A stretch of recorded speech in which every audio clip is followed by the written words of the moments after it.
Hey, welcome back to Wicked Smart Golf, aka Wicked Smart. This is your host, Michael Leonard, and this podcast is committed to helping you play better golf without changing your swing. Today, we have a very special guest, Dr. Troy Van Biezen. This guy has done a lot in the golf world, so let me go through it. Sports chiropractor on the PGA Tour for 21 years, working with players like this guy right here, Tiger Woods, Jordan Spieth, Zach Johnson, Justin Thomas, and of course, your 2025 PGA champion, Scotty Scheffler. Also a Titleist medical professional level 2 and the co-founder of Live Pure, not to mention working with Golf Forever. Thanks so much for being here, Dr. Troy. Yeah, thanks for having me. Yeah, I'm excited about to talk here today. You have done a lot. You've worked with the best of the best, and I want to dive into that extensive background because I know you've been doing it better than most and longer than most. But this is only what 4 days after a pretty special win. So take us back to the PGA Championship last week. That was something special. Yeah, I've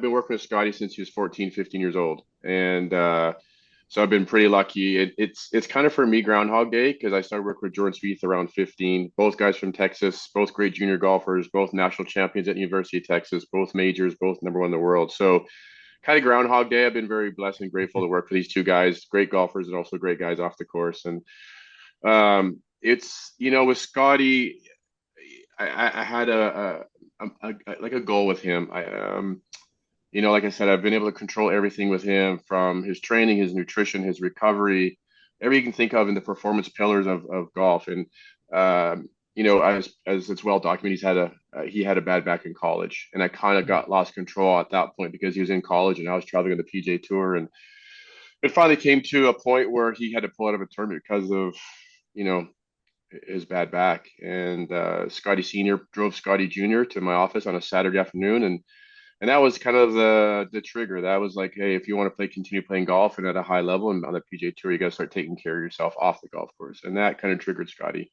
and that's kind of what started everything. Um, so yeah, I look at Scotty, a young Scotty, because I've always been a big fan of Dustin Johnson. Big, tall guy, moves very well, very powerful. So, and I've told Scotty this too. That's always what I wanted to do with him. Is you've got the same body type. I want you to be like Dustin, a very powerful golfer, because golf is power now, but somebody who moves well. Mhm. And that's kind of what we put into play. We had to start from scratch. We had to build a good stability, mobility foundation for him. And I do a lot of functional training with him, which is monotonous. He gets bored sometimes, but I want him to move, and I want him to move well, and obviously prevent injuries. Looking at the PGA Championship, looking at the beginning of the year, we all know he had the hand surgery. We're 2 months behind the 8 ball here, and we pushed him pretty hard. Probably about a month ago, he's like, "Hey," and he has lost some speed, he has lost some distance, and because we can do a lot of upper body strength, it is Mhm. what it is. Mhm. And so we pushed pretty hard, and he's great. He's probably the most coachable athlete I've ever worked with. Always wants to get better, always asks questions. As we all know, he loves to compete, he loves to win. So yeah, we put a plan in place, and he's been spot on with it. It's always people ask me, like, obviously we all saw what happened in the front nine compared to the back nine. It was like a Jekyll and Hyde golf, but and they ask you how is Scotty like that? Most guy crash and burn, and I said, I don't know the answer to that. I obviously innate, it's in him.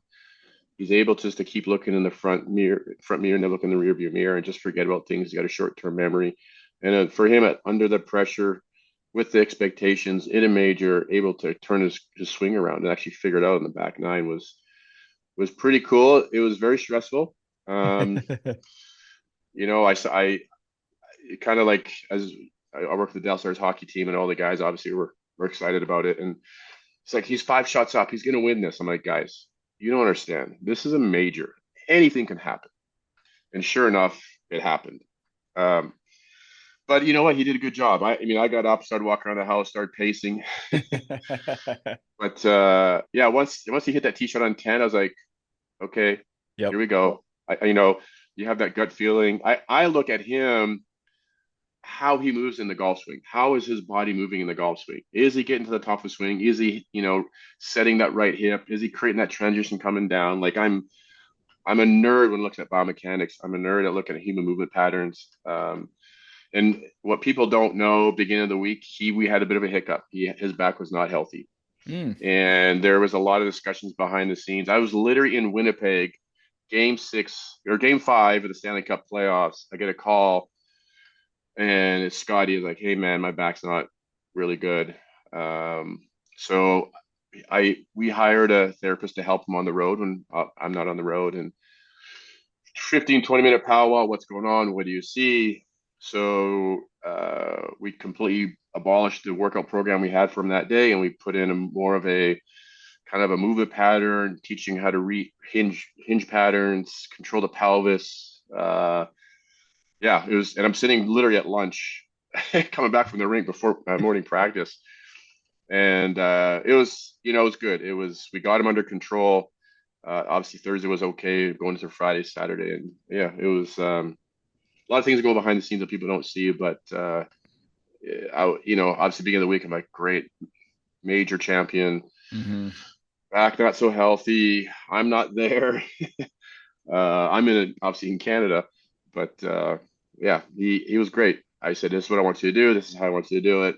Um, and we got dialed in, and obviously the result was a win. So Yeah, an unbelievable back nine he put together too. I mean, it yeah, was a little close for comfort there, and obviously Scottied and made it look pretty yeah, easy on the back.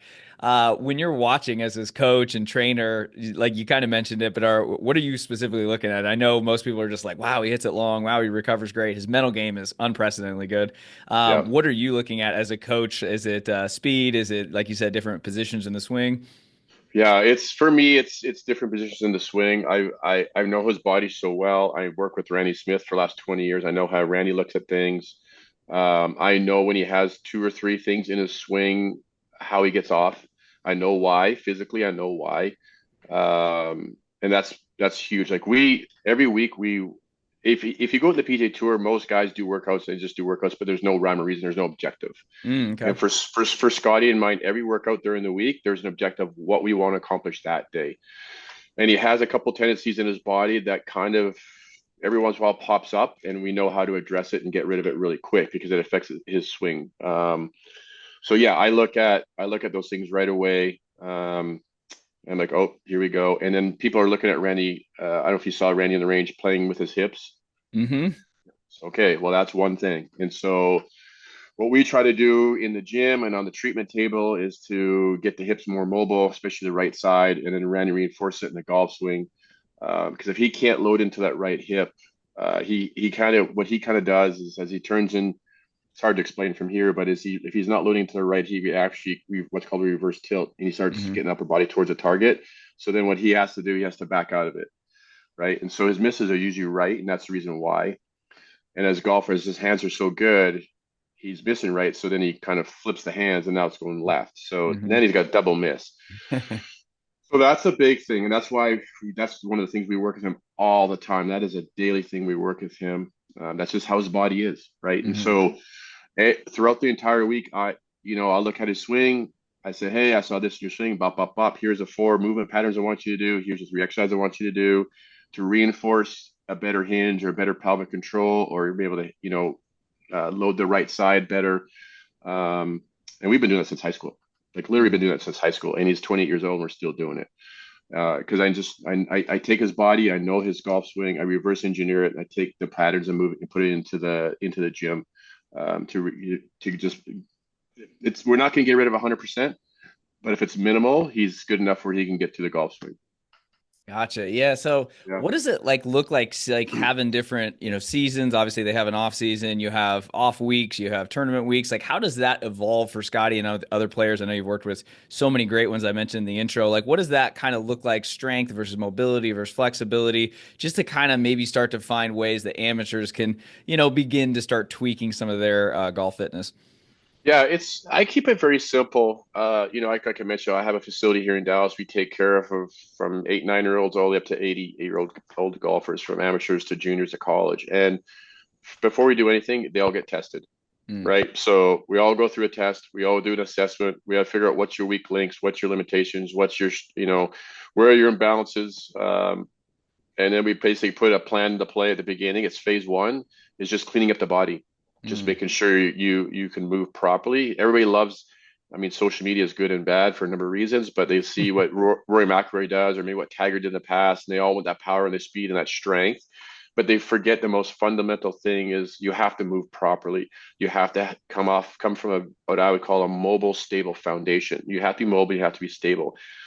And this is one of the things when I worked with Tiger, he had a really big engine, but a really shaky chassis, and he was very strong. And Scotty was very similar. Is I can help you produce a lot of torque. I can help you produce a lot of speed. That's easy, but I want to make sure your frame, your chassis can handle the torque that the engine can generate, right? And if that doesn't happen, you're going to break down and you're going to have an injury. So that's number one. We do the testing. Where's the weaknesses? Where limitations? Where's the imbalances? We address those first, and then we build off of that. And then we start building in some of the strength side of it while we keep doing those movement patterns, right? And then like this year we got behind the eight ball with Scotty. We lost some speed. So now we're catching up on that end. But the most important thing for him, what we did with Scotty, number one, because he couldn't use his hands a lot, is we got him on a bike. So we did a bunch Mm. of testing. We did a lot of power testing, speed testing. We actually took him into the gym at the Dallas Stars training facility, and we did a lot of cardiovascular testing. And that was at the beginning of the year. And I said, okay, even though we can't do a lot of upper body, I want to make sure your legs are as strong underneath you as possible. I want to make sure your cardiovascular is there. So Thursday morning to Sunday afternoon, you have the Mm. same type of you feel good. You're not tired. You're not fatigued. And you see a lot of players out there where they'll shoot great Thursday, Friday, Saturday, Sunday they crash. And it's like, okay, is that a physical thing? Mm. Probably is. And working with Tiger, I learned a lot from Tiger. He's always told me, Troy, I want to be as fresh mentally and physically emotionally on Thursday morning than I do on Sunday afternoon on the back nine. And so we can control that. That's the important thing. Like I can control that. And a lot of guys don't understand that. So I push Scotty hard in the gym. Like some of the hockey guys see how I train Scotty, and they're like, wow, I didn't expect to see that. So I come from that background. I always say big legs, big glutes creates a lot of power, right? Mm. So we the first probably month we had him on the what we call a watt bike. So I can measure all his cardiovascular. I can measure his zone two, zone three, zone four training. I can get on my app on my phone. I see how hard he went, his heart rate, his recovery rate, and we could do that because he didn't have to use his hands. So that Mm. was the first thing. So now going into the training side of it, upper body, I knew his legs were there, right? So because there's a lot of guys out there, you'll see like on Sunday, like I just have my legs underneath me. Mm. I just right. I'm like, well, Mm. there's a reason why. So I'm big on that. Scotty's massive on that. Hydration, recovery modality, sleep, everything we can control, we can control. Obviously dot the i's, cross the t's. He's very good Mm. at that. He's very regimented, very structured that way. I don't have to worry about that side of it. Yeah, that's interesting. You talk about keeping your legs underneath you. I play 50, 60 amateur tournament days a year and practice and play all the time, work out. Like I absolutely love this as well. But I've definitely Mhm. found myself kind of sometimes, feeling a little tired mentally and physically. Tiger would be a little disappointed in me on the weekends. You talk about getting your legs underneath you, and you guys were doing like hard legs and like you said, big legs. So what does that look like for the everyday person? Is that more cardio? Is that more just leg days? Because guys love to skip leg days, as the joke is. So like what does that kind of look like for the everyday player to hopefully get their legs under them on the days when they need it most? Yeah, we kind of break it up. Obviously, we couldn't use upper body for a while, so it was weighted vest. Do Mm. a lot of weighted vest work, a lot of sprint work on the bike, a lot of like 30, 40, 50 minute zone two rides. Hmm. Just anything we can do strength wise. Like we could do a lot of back squats. We couldn't do a trap bar, but I'm big on trap bar because it protects the back. Um, Bulgarian squats. We did a lot of Zercher squats. Um, So it's a lot of strength and a lot of cardio. It's a little bit of both. yeah, and he and he does question me. He's like, "Are we doing this again? What we just like?" I literally, it's crazy how much leg work I do with him and glute work, hip work. Um, number one, it's where you generate your power from. Hmm. Number two, you know, your strong hips protects the back, right? So You generate a lot of power from the ground up, and it starts your legs and your glutes. And he does sometimes. It's like, oh, we're doing this again. Great. Uh, but he's good with it. He understands why. He understands the why. But yeah, a lot of strength, a lot of cardio. We'll do like a good workout and then a burner after. Like Mm. we'll do whether it's med ball slams, whether it's 30 seconds on the assault bike, whether it's the rower, whether it's the skier. Like I really push him hard. We don't mess around too much in the gym. There's days we'll have fun. And we'll bring in some guys like he'll train sometimes with Siwoo Kim, Tom Kim, Ryan Palmer, just to break up monotony and have a little fun. And he loves it. He loves Mm. to compete. He loves to chirp. Like it's funny. So uh yeah, we just break it up in different blocks. Will be a strength. One day will be a strength day, legs. Next day will be more of a functional kind of regeneration day. Next day it'll be more of a mobility day, and then we go upper body strength. Mm. We just kind of break it up. A lot of it depends on what part of the season. Like right now, he's going to be 3 weeks in a row, right? Last week, this week, next week at Jack's. They'll take Canadian Open off and then play a major. So the Canadian Open week will be a big week for us to get ready for Oakmont. Right now, like this week, he's tired, emotionally drained. Obviously, a massive win for him.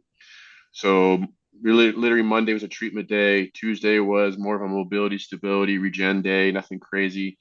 Yesterday was a low volume, kind of a high intensity. I did a little bit of micro dosing of strength, a little bit of speed, just to get the nerves back up to speed again, because obviously he's competing today. Um, yeah, we just put a plan together, and just a lot of it just depends on where we're in the season, how he feels physically, what I see in the golf swing. We just read and react. Mm. I call it read and react training. Tournament weeks, I see something like, okay, this workout's not doing this, we're doing this instead. And we change it a lot. And like I said, he's very coachable and he's very adaptable. He's like, okay, so yeah. Yeah, I mean he's doing all the right stuff. Obviously, having just such a historic run the last few years, it's fun to watch. And obviously, you're helping a ton with the training side. He's just always there. What do you working with so many players over the 21 plus years? What is like the main things you feel like pros do in training that amateurs just don't do or completely ignore, or they just think, oh, that doesn't really matter? Cardio. I think two things. Like I work with a lot of amateur players in my facility in Dallas, and so do my other strength coaches and trainers. I think the older group, it's interesting as golf fitness has evolved over the years. Like I said, I've been doing this for over 20 years.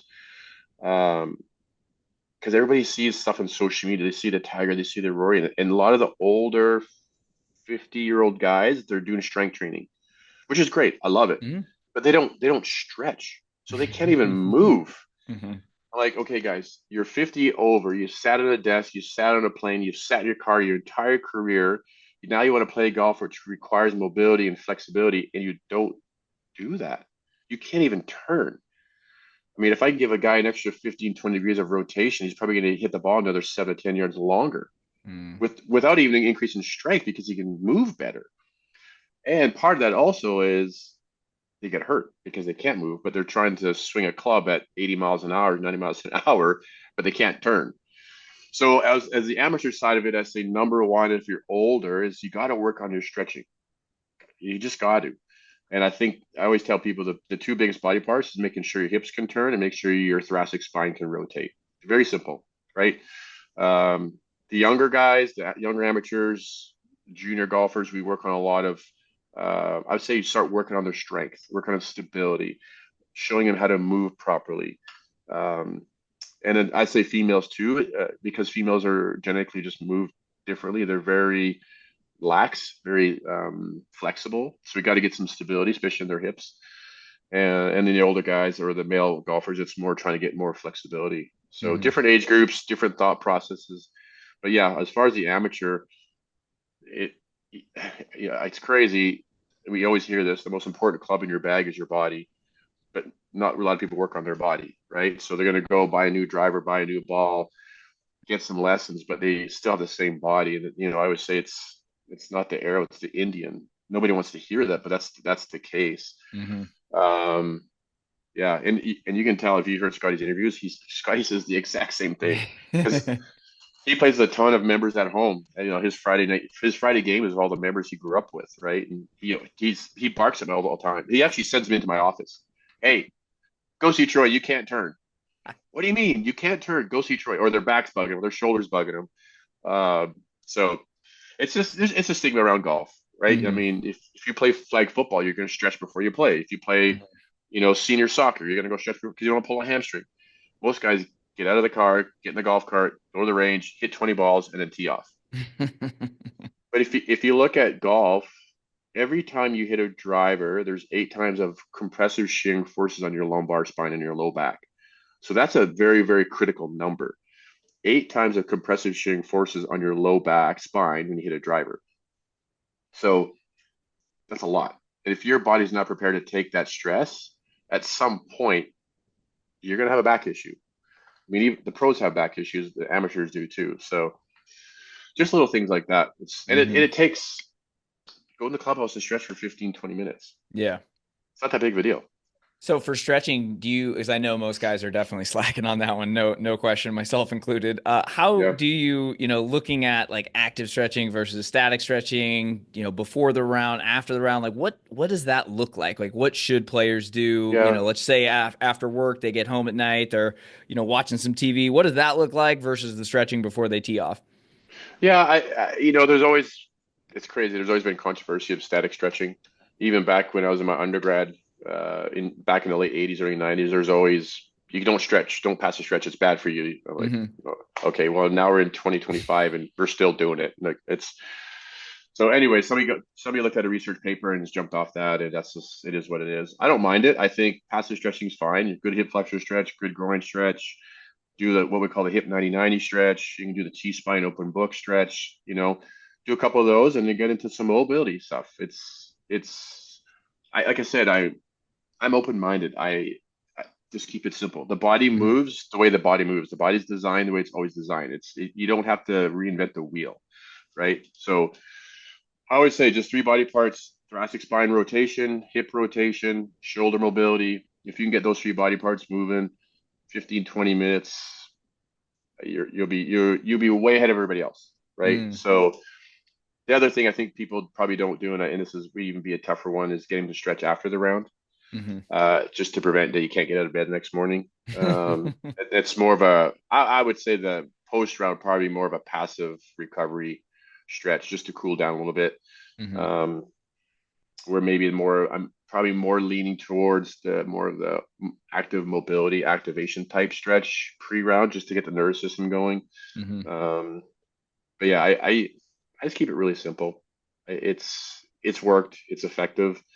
You see stuff out there. I mean, social media drives me crazy sometimes. Everybody's trying to reinvent the wheel and Yeah. got a new. I'm like, oh my gosh! But and I get the same. Like I'll get people coming to me. I'll get my golfers coming to me. I'll get my hockey players coming to me. Like, hey, what do you think of this? I'm like, what do you want me to Right. say? Yeah. I've it's kind of like it's like a new fad. It kind of circulates every 15 years. I saw that back in 2012. It might be new to somebody, but I've seen it 2 or 3 times come through already. So Yeah, it's so good you said that too. I've had a few different fitness experts on over the last year or two, and that seems to be a common thing. They'll watch, Rory or somebody doing their knees are on a medicine ball and they're doing some sort of, just complex thing, and then people are like, oh, that's what I got to do, and it's like you said, oh just yeah, focus on the fundamentals.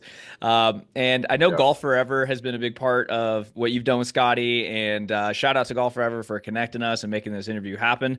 What does that look like for amateur golfers? I mean, it's a super good Yeah. app, all the stuff in there, all the tools. Like you can do it at home, you can take it to the gym. The simulator place I go to here in Scottsdale has it all set up in there, which is Yeah. nice.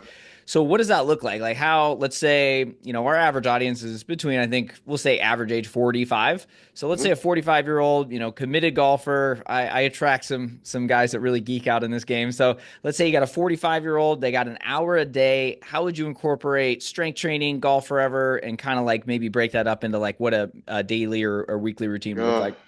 I think the golf forever.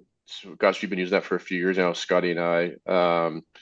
It's awesome. Like some of the stories and feedback we get from people all over the world has been really cool to hear. Not only to play better golf, but to to improve their quality of life. Like Mm. my back is better, my shoulders better. So it's really cool to see stuff that, and cool that you're touching people in that way. You know, obviously the golf is the big thing, but just quality of life. A lot of people, I can pick up my disabled kid, like cool stuff like that. Hmm. But you know, I think for golf forever, I've always said this, it's harder than it looks. I always tell people that. I put people through the paces and they're like, oh my gosh, like this is hard. So um it is, I would call it a full body workout for sure. Hmm. I would say it's low risk, right? When we started introducing into Scotty's workout, he was having a little bit of knee issues. So we still wanted to train, but find something that was high reward, low risk. And that's when we put into play. I think we were at Torrey Pines, Mm. and he finished second. And then the next week we put it in play again, and he won it. So it's kind of like, okay, this is part of our process.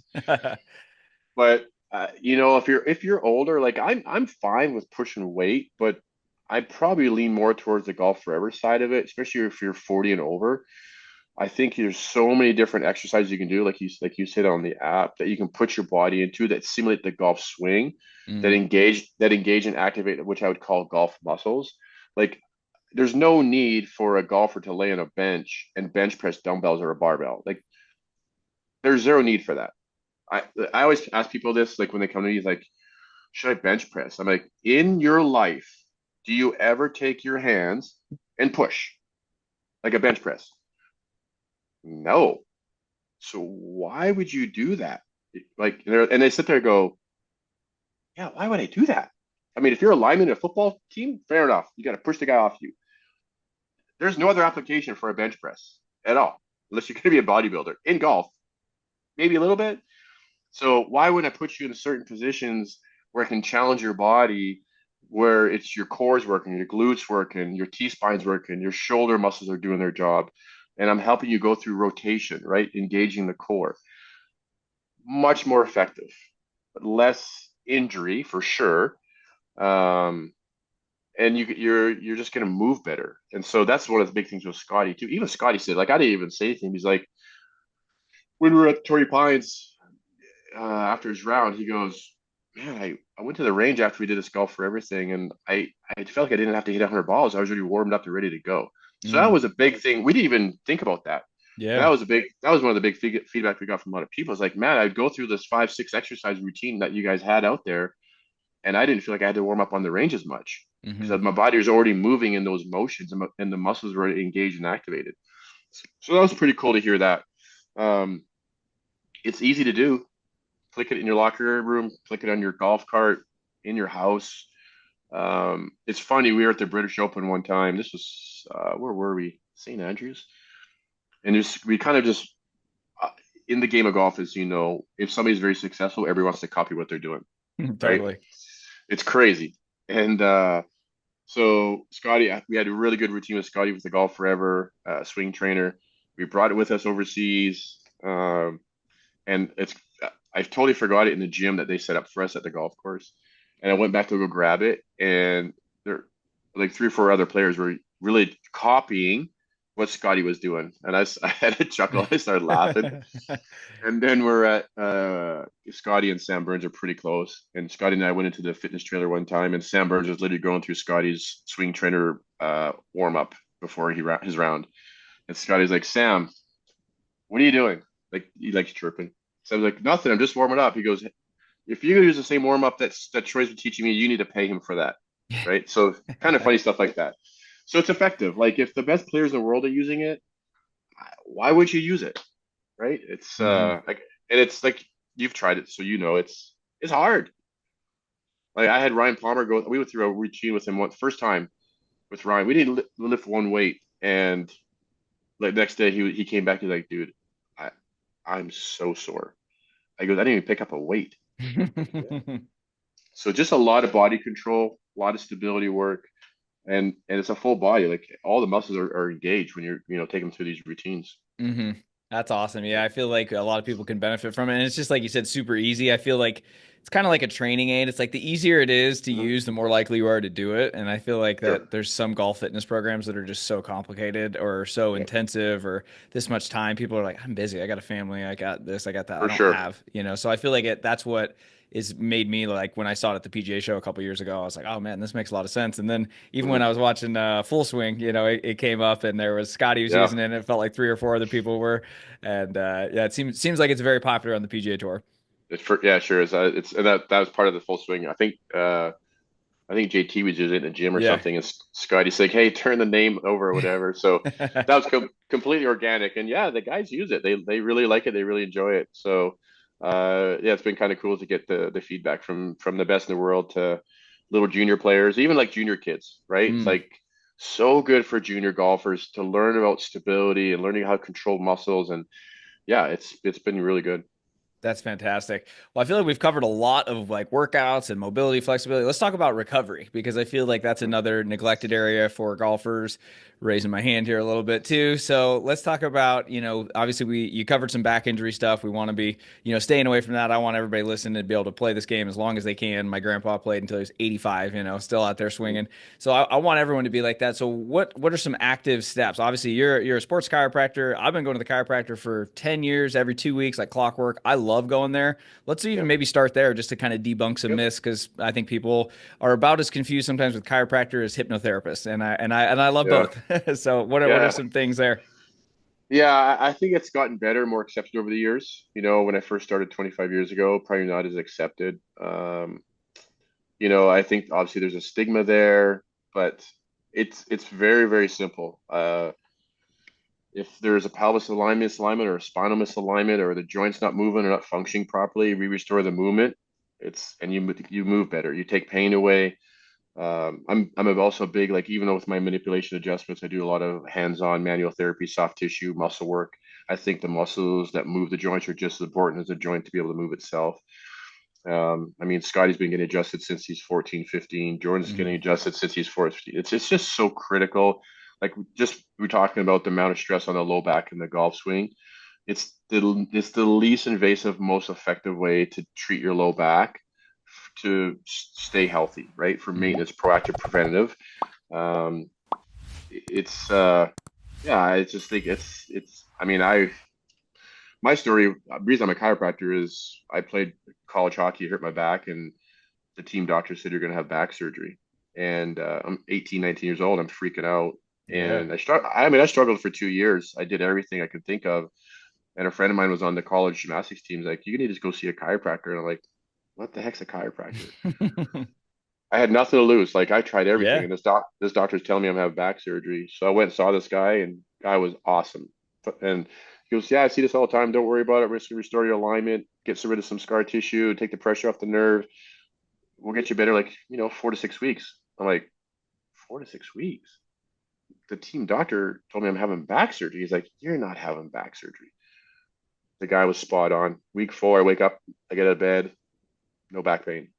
I'm like, what the heck? This went on for 2 years. I mean, I was Wow. getting shot up, drugged up, everything you can think of, just so I What could play kind of the game. injury did you have? Was it L3, L4, or what was it? It was an L4, L5 issue. What happened is I got hit from the front and against the boards, and I hyperextended Mm. my back. So yeah, it was crazy.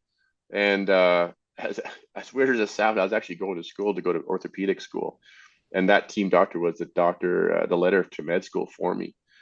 And when I went to him, I said, "Hey, man, I have no back pain." Like, I was just amazed. I was excited. I was so excited. I was crying. I mean, you're a 19-year-old kid, so and you want to play professional hockey at some point. That's your dream.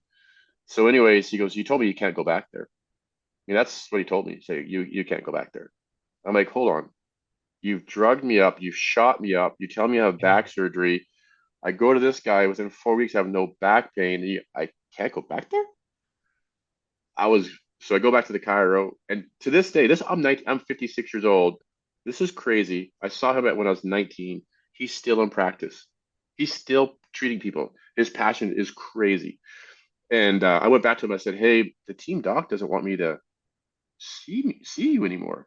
He's like, "Yeah, Troy, it's there's a turf war between medical doctors and chiropractors." And I go, "Shouldn't doctors work together to help their patients?" Like, I'm so naive thinking. He's like, Yeah. "Yes, yes, that's what's supposed to happen, but there's a turf war." He goes, so I just stopped for a second. I went, "Okay, do I want to be the doctor that does the back surgery, or do I want to be the doctor that helps prevent the back surgery? And I literally dropped out of med school, went to chiropractic school. My family thought I was crazy because nobody really knew it was a chiropractor back then. And this is where I'm at. Like, I mean, That's wild. I worked with, I would say, the worst back in golf history, and we won three times. We won Zozo, we won the Tour Championship, and we won the Masters, right? So there's just so many good stories with that, Hmm. and that's a Yeah. huge part of our recovery. Yeah, Yeah. What like yeah, with Tiger too. I mean, obviously the hardest worker, I mean, out there, right? And obviously his recovery sounds insane. What he, wakes up at 3:30, does the ice bath, does all these things. What was that? yeah, Because it sounds like you were working with him kind of the last that was what you said 2017, 2019, somewhere in there. yeah. So when did he win Masters? 2019. 2019. So it would have been a year and a half, and we started at year 2 years. So it started at Carnoustie, so a year and a half. Hmm. Um, Do you feel any pressure working with the GOAT? I mean, like that. I know you've been doing this for a long time, but I mean, you know what? I didn't. I didn't. I actually told him how we're gonna do things. I asked him, what do you want to get out of this? I really hmm did. Like, I think in my stage in my career, I was very confident in what I did. hmm And yeah, I just said, what do you want to get out of this? He told me, what do you get out of this? I said, if you stick with my plan, this will work. I guarantee you, this will work. And sure enough, a year and a half later, he won the Masters. So Gosh, uh, obviously, when he won, very emotional I was for emotional. Are you kidding me? for everybody involved, myself, him, his family. Um, yeah, it was for me to involved with be involved with that. I would say probably one of the sport's greatest comebacks. Like I would assume. Um, yeah, it was. I mean, literally, I worked with him on Saturday night. We worked till 10 o'clock at night, and then we got up at 4:30 just to get his engine going again because I don't know if you remember the weather was going to be bad, so it was early tee hmm times. And yeah, he's and he I can't say everything, but he Yeah. told me what his game plan was and before he teed off, and it was crazy how it worked out the way he said it was going to work out before he played, and so it was cool. It was just one of those most coolest things to be involved with, um, and unfortunately the people he worked with before were working on the symptoms and not working on the cause of the symptoms, if that makes Mm, sense. And yeah. I really had to educate him on what I would say the cause and effect. Mm, You're having this because of this. You're doing this in mm, your swing because of this. And he was completely like, wow, I nobody's ever told me this before. And yeah, I mean, he almost won Bellerive, lost by a shot to Brooks. He almost won Carnoustie. Uh, almost won WGC at Akron. It was happening quick. I said, listen, you're the most talented golfer in the history of this game. You can still do what you want to do. The problem is your body's not allowing you to do things you want to do in your golf swing. And when you force those things, it's hurting you. hmm Let me restore those movement patterns. Let me get rid of those imbalances. Let me get rid of those weaknesses, and we can make this happen. And he bought in. He literally bought in. So I think if I saw him 15 years before that time, I wouldn't have the confidence. And I made a comment to my wife. I said, "Man, I wish I had Tiger when he was healthy." mm, And she's like, "You wouldn't have been ready for him." He goes, "You would have just been another yes person." And I looked at my wife. I said, "You know what? You're right. You're right." mm, And I told him, I said, "I'm not going to be a yes person. Either we do it this way, or I'm not in." mm. He said, "Okay." And yeah, it just panned out that way. So it's kind of cool, Wild how things work. I mean, the story of you right? in college, and I mean, your Yeah, college story is insane. I mean, of how you just completely changed the direction of your entire professional life, and I'd say it's worked out quite well. And to then have that, like you said, working with Tiger at that stage, and thank you for helping him get that 2019 because I saw him win in 2008 at Torrey Pines. I was going to school there, and I yeah, remember watching him Saturday, and then I actually went out on the Monday, which was a terrible idea because two guys, on the course, and he had 10,000 people trying to watch. But it was like, such a great win. And then we had that 2008 to 2019 drought, and it was painful. So it was great to see. And obviously you've built a huge trust with the best best player ever to do it, I think, and obviously some of the best golfers out there. So, what are some other things these guys are doing? Chiropractic work, obviously Yeah. important. We talked about stretching a little bit. Where does Yeah. the cold plunges, the cryo, any other things that the everyday player can even start doing?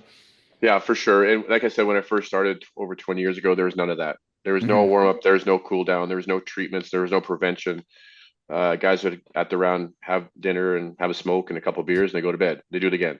The good old days. So yeah, so now it's completely changed. The landscape has completely changed. Now we do cryotherapy, we do soft tissue post round, we do what we call bike ride flushes, we do IVs, we do red light, we do everything you can think of, anything we get our hands on. Some cities are better than other cities depending on where we are. Some golf courses offer more than some other things. Yeah, anything you think of. Nutrition's been huge. I'm a big nutrition guy. Hydration's massive. When to eat, how much to eat. We break all the macronutrients down. What to eat Hmm. on the golf course. Ooh, Making help sure us out here, because I always say you get dehydrated, you get dumb. Physically, you're not going to for make as sure. good as you're not going to make good decisions. So what does that look like? Let's go with hydration first, and then Yeah. nutrition, because these are most the hot dog and the beer ain't helping. Well, and that's where Live Pure kind of came from. That's how it Hmm. started. You would not believe the amount of players, golfers on a PGA Tour that don't drink water during the round. They do not drink water in the round, and they wonder why in the back nine they shoot five over. They don't drink Like you, water during the round. Like what? it's crazy. I'm telling you. Back then, now it's better. Yeah, So I it thought could be John Daly was just the exception. it could be a Coke, a Diet Coke, Gatorade, Yeah. whatever's given to them. Orange juice, which is same as a God. Coke. Yeah. So I said, you know what? There is a big market for this. I didn't realize people didn't hydrate, Hmm. especially the best in the world that are in the sun for 5 or 6 hours. Hmm. In the heat of battle. So hydration is massively important. Pre-hydration the night before, pre-hydration before you get to the range. Obviously during competition. So when you say Yeah, prehydration, you're not talking about just water though, right? Electrolytes or no, like talk about like what is in your product and like, the yeah, magnesium, potassium, sodium, like how does that yeah, all help us out? yeah. So obviously water is important, but you also when you are sweating, you get rid of a lot of sodium, potassium chlorides, things of that nature. Um, so yeah, electrolytes are massively important. Brain function, like I always say, if you're dehydrated, you're gonna lose your cognitive decision making. Your Hmm. brain's gonna get foggy, and that's why you see a lot of guys they don't eat or drink on the golf course, and also their poor brain is just it's in survival mode, it's in fight or flight, and so we're just really critical with my guys. Every third hole, it's a hydration. Every third, fourth hole, it's something to eat. Um, so the way I developed the Live Pure product was, in out there right now, there's a lot of sugar-free hydration which is not the most effective hydration. So we did is we put in a little bit of glucose because it's called the sodium glucose transport system. Sodium is a charged particle, so to get that out of your gut into the bloodstream, it has to go against a concentration gradient, and glucose does that. It's actually a scientific thing. It does it. So it opens up the gate to pull the sodium and the electrolytes out really quick and really effective and fast. If it's sugar free, your body actually has to use a lot of energy to pull those electrolytes out of the gut into your Mm, bloodstream. So you're okay. not 100, you don't get 100% fully hydrated. So the sugar-free hydration is a big marketing scam. Where I use the science for the Lupure product. What we also did with Lupure, we put amino acids in it as well. So Okay. not only are you hydrating with the water and electrolytes for brain function, but I thought it was really important to have the aminos in your system as well to basically supply the muscle cells to so you're not getting into the catabolic state in your 4, 5, 6 hours of playing golf. Like Hmm. I never understood when I played, why would I work out? Why would I compete and then have a protein after? Why don't I just replenish my cells, muscle cells while I'm competing? Why Mm, would I wait? hmm. So that was one of the purpose why I put Live Pure in there. And that's why it's named Live Pure. So LIV is leucine, isoleucine, valine. And those are your essential branching amino acids that you need to improve muscle strength, lean muscle tissue, and things of that nature. So that's kind of our Live Pure in a nutshell. And I would say probably well over 50 players every week use Live Pure on the golf course. Fantastic. Yes. Yeah, I saw you had some pretty awesome testimonials from some pretty well-known guys on there on your Yeah. website. So, Yeah. And like Jordan Spieth, Justin Thomas, and Zach, they're all investors, and obviously Nelly and Jessica Corder, they're investors because they realized how important it was for them to compete at a high level. Hmm. And yeah, it was just kind of organic. It's like, man, we'd love to get involved. How do we get involved? Like, well, do you want to be part owners? Sure. And they jumped on it. So it's been really cool Fantastic. how that evolved. Yeah, Awesome, man. Well, it sounds like we got the hydration. Thanks for, giving us the wicked smart rundown on what we need to be doing. I think everyone can, because I live in Arizona, so I'm sweating all the time. So I understand. yeah, yeah, Hopefully people realize that even if it's not 100 degrees, we still need to be, having stuff like that. What about the for sure. nutrition side of things? Like what are people Yeah. doing? What does a player eat a couple hours before and during the round? Yeah, so our my big thing with my guys, I have proprietary methods, so I can't always indulge all my secrets. Oh, of course. But the thing is the number one thing is making sure your blood sugar stays at a constant level, right? So once your sugars drops, then all of a sudden the brain, all same thing, right? It gets into that fight or flight. You start making bad decisions. Hmm. Which in golf in the back nine, you need to be smart as attack. Like you have to make those decisions. So we always look at, like a protein or a healthy fat. Um, Definitely before we do a lot of what we call like glycogen loading the day before. Okay. So you have the glycogen stores in your muscles and your liver before you tee off. So kind of like And before a then race, you're, adding some extra carbs kind of thing. fair enough. Yep, sure thing. Yeah. And then anytime in the morning, it's usually an egg and avocado. Still getting a protein there, getting the healthy fats, Hmm. because yes, your body's going, it's different energy systems for different levels of uh, intensity, I guess you could say. So we don't really get into the anaerobic state in golf, kind of like you do with hockey. So there's a different energy system you have to draw from. So I'm more big on just the glycogen stores and making sure the guys pull off those glycogen stores, but making sure that the sugar, the insulin level stays at a constant state. So don't grab a Coke. Um, or you get this, there's like a banana. There's bananas always on every tee box. Well, it's the highest glycemic fruit you can have. So as soon as you have the banana within 30 minutes, your insulin's like well over 100. Mm. Your blood sugar is well over 100. So what happens two holes later? You crash, right? So I tell my guys, if you're going to have a banana while you're playing, make sure you put peanut butter on it, Hmm. because that peanut butter, that protein, and that fat will have a slow absorption in your blood sugar to not spike so much and not spike so high. So you can Hmm. play with little things. Big on obviously almonds. The guys eat almonds, peanut butter sandwiches. Yeah, anything that's just not a high glycemic index, if that makes Hmm. sense. Yeah, I used to be a personal trainer back in the day, so I'm glad Yeah, my random knowledge is coming back for me. yeah. There you go. There you go. The 3 hole stretch I think is huge because I've had a few coaches talk about, we play golf in 3 hole chunks. So every time that pin sheet changes, it's a new set of three. Do your job for 4 through 6, and then 7 Yeah, through 9. But I always tell players what I've started doing last year is not only when I'm doing that, I'm mentally shifting. I like you said, I have an extra hydration pack or I have a snack, like because it's really easy when you have adrenaline kicking in sometimes to like forget to sure. do that stuff. So I think that hopefully is kind of that reminder that people need. So man, so much good stuff here. So before getting into the last question, actually I got two quick ones. So one of them is I'm starting a new series here on YouTube, how to become a +5 handicap. So I'm a +2.5 right now. Goals to get to a +5. I'm curious, what is one golf fitness thing you would recommend or you see maybe from the pros that's something I could adopt into my training? Because I'll do whatever it takes. I'll ask you a question, and it's a hard question to ask because I don't know you at all.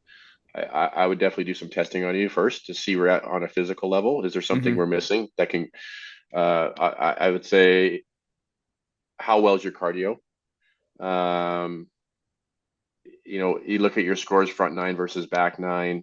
Are you shooting higher scores in the back nine near the end of the day? I would say, yeah. Yeah, and that's a pretty common thing. I would say that's probably more of a mental physical thing you can address, whether it's getting a better cardiovascular shape, whether are you eating properly throughout the round, are you drinking enough throughout the round? There's a lot of things I think that's if you're already a +2, you're a really good golfer. Like you're a really good golfer. So to get to a +5, I think yeah, it's a shot here and there. Um, but I say more. It's probably more of a physical thing or a nutritional thing that you can control. Perfect. Um, yeah, that's what I would say. I mean, I work with some of the best players in the world, and they still. Well, I shouldn't say that. before I started working with the best players in the world, their nutrition strategies and their energy system strategies and their hydration strategies were poor, Yeah. right? And they're like, why can I shoot four into the front and I shoot four over in the back? Uh-huh. Well, how do you feel? I feel like crap. Well, why? Well, I don't know. What'd you eat? When's the last time you ate something? Was that made Yeah. a bottle of water? What did you have the night before? Did you get 8 hours of sleep? There's just so many things you could Yeah. put on that. So I love it. yeah, Always trying to get better. And I yeah. will say I bring my pantry with me. I always joke. So I bring so much food. It's almost embarrassing out there. So I'm making you proud there. There you go. Before the last question, what's the best place people can follow you and connect with you? We're definitely going to link to Live Pure website, any other Instagram, anything like that you'd like to talk about? My Instagram page is just Chirosport TVB. That's Chirosport is the name of my facility in Dallas, Chirosport Specialist of Dallas. So that's kind of my social media that I'm on. Yeah, I think other than that, that's a good way. It's interesting. We get a lot of people from all over the world will call the office or reach out on social media to work with me. I had a girl come in, LPGA that lived in Dubai, and she came in and spent whew, 4 months with me. Fantastic. Um, couldn't swing a golf club because her back was so bad. Oh And man. it was actually she went and saw Greg Rose, and Greg sent her to Dallas. And she's out playing, and she finished her top 10 2 weeks ago. So it's pretty cool to see stuff like that. So we do get a lot of people come out, reach out. If I can't, I mean, obviously I'm pretty busy, but if it's not me, it's one of my trainers that Yeah. who've worked under me, and understand, kind of my thought process and put it into play. But yeah, I think social media, that's probably my Instagram page is Perfect. best When I way. was researching you, they called you the Miracle Man somewhere, so I kind of believe that at this point. Yeah, yeah, yeah. Nice. That's a good title. It's a good title. Yeah.